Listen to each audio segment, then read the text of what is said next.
지금부터 이재명 대통령께서 유럽과 G7 순방 결과를 말씀드리겠습니다. 네, 제가 여기서 여러분들을 뵙는 건 처음이라고 하네요. 네, 반갑습니다. 트럼프 미국 대통령과는 공식 만찬을 비롯해서 여러 계기에 만나 허심탄회하고 매우 깊이 있는 대화를 나눌 수 있었습니다. 특히 마크롱 프랑스 대통령이 일부러 만찬 자리에 트럼프 대통령과 저 이렇게 자리를 붙여주셨다고 저한테 말씀하셨습니다. 얘기할 거리가 많을 것 같아서 일부러 그랬다고 저한테 생색도 내셨는데 이 자리를 빌어 감사드립니다. 실제로 아주 오랜 시간 한반도 문제를 포함해서 한미 관계에 대해서 깊이 있는 또 서로 이해를 깊이 하는 그런 논의가 가능했습니다.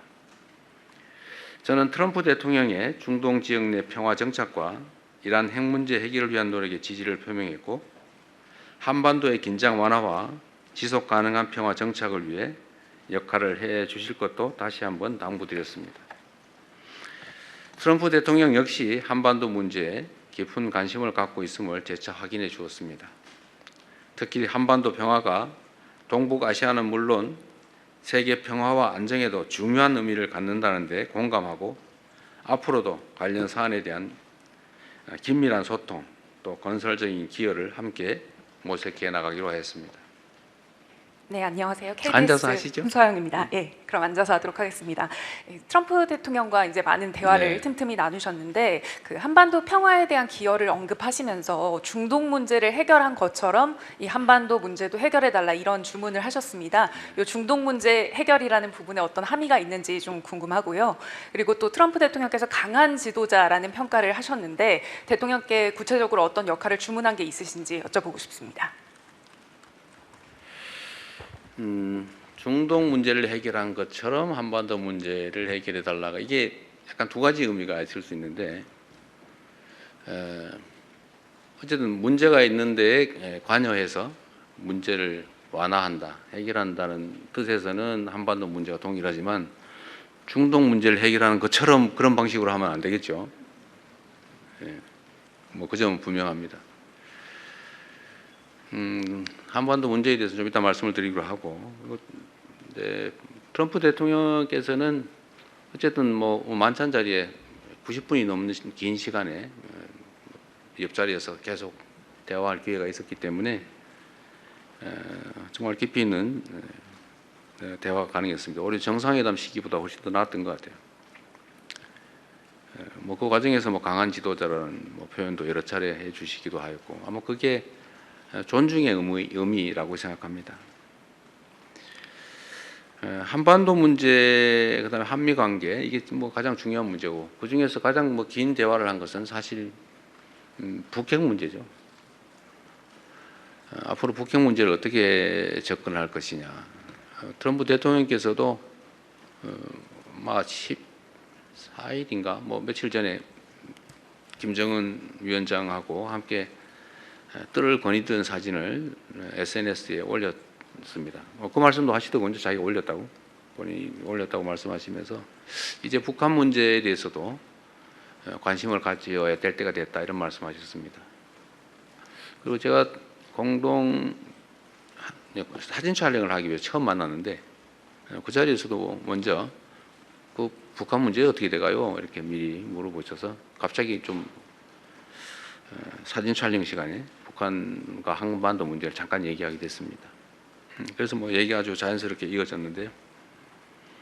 제가 드린 말씀은 트럼프 대통령께서 하신 말씀의 핵심은 북한도 이 핵무기를 현실적으로 보유하기 이전 단계에서 뭔가 가능한 조치를 했어야 되는데 못해서 아쉽다 이런 말씀을 하셨습니다.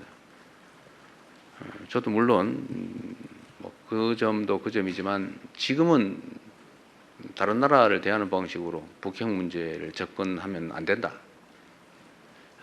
라는 점을 분명히 말씀드렸습니다. 뭐 그 점에 대해서 본인도 동의하셨고요. 근데 해결 방안이 마땅치 않다는 생각을 가지고 계셨고 그게 고민이었던 걸로 보입니다. 그래서 북핵 문제에 관한 우리의 입장을 좀 자세히 설명을 했어요. 이게 일률적으로 한 번에 처리가 불가능하다. 예를 들면 북한은 우리의 판단으로는 뭐 일단 일정 수 이상의 핵무기를 실제 이미 보유하고 있는 것 같고, 또 연간 10개에서 20개 정도의 핵무기, 핵폭탄을 만들 수 있는 핵물질을 계속 생산해내고 있고, 또 그 투발 수단, 핵무기라고 하는 게 그 자리에서 뭐 쓸 수 있는 건 아니니까 어딘가를 멀리 보내서 사용하는 건데, 소위 투발 수단, 옮기고 떨어뜨리는 그 투발 수단으로 ICBM 대륙간 탄도미사일을 뭐 단거리, 중거리 미사일 이미 다 개발했고, 대륙간 탄도미사일은 거의 마지막 개발 단계에 있는 것으로 보여진다. 근데 이런 상태에서 그냥 원론적인 얘기를 서로 하면 이게 접근이 불가능하다. 북한은 비핵화 얘기를 하지 말고 핵 보유를 인정해야 대화하겠다 이러고, 또 국제사회 입장에서는 비핵화를 포기할 수 없는데 이러니 대화 자체가 되지 않는다. 그래서 우리가 제안했던 것처럼 단계별로 좀 목표를 나누자. 단기 목표, 장기 목표를 나눠서 일단 단기적으로는 이 현재 추가의 핵물질 개발을 하지 않는 것, 그러니까 추가 생산을 안 하는 것, 중단하는 것, 또 핵물질의 해외 반출을 하지 않는 것, 또 ICBM에 더 이상 기술 개발을 하지 않는 것. 쉽게 말해서 중단하는 것만 해도 국제사회에는 이익이다. 그냥 방치하면 계속 상황이 악화된다. 그리고 북한 체제 유지에 필요한 정도를 초과하는 이제 핵물질을 보유하게 되면 아마 해외 반출 욕구가 커지지 않겠냐. 그게 매우 실질적 위험한 상황이 아니겠냐. 뭐 이 점에 대해서 또 동의했습니다. 그래서 그런 상황을 더 이상 진척되지 않도록 중단시키는 걸 단기적인 목표로 일단 하고, 그렇다고 비핵화를 포기하지 말되 지금 당장이 아니라 일단 단계적으로 단기, 중기, 장기로 가자. 일단 중단하고 멈추고, 또 안정이 되면 감축을 하든지 좀 하고, 그 다음 단계로는 서로 신뢰가 쌓이고 체제가 안전이 보장이 됐다고 하면 그 핵무기 유지 관리 비용이 엄청나게 들기 때문에 체제 위협이 더 없다고 판단되는 상황을 서로 만들어서 이제 비핵화를 향해 가면 되지 않냐. 이 장기 목표로 삼자.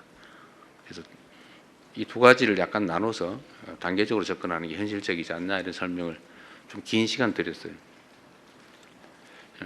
그것도 뭐 하나의 방법일 수 있겠다 해서 충분히 고민해 보겠다, 이런 말씀을 하셨습니다.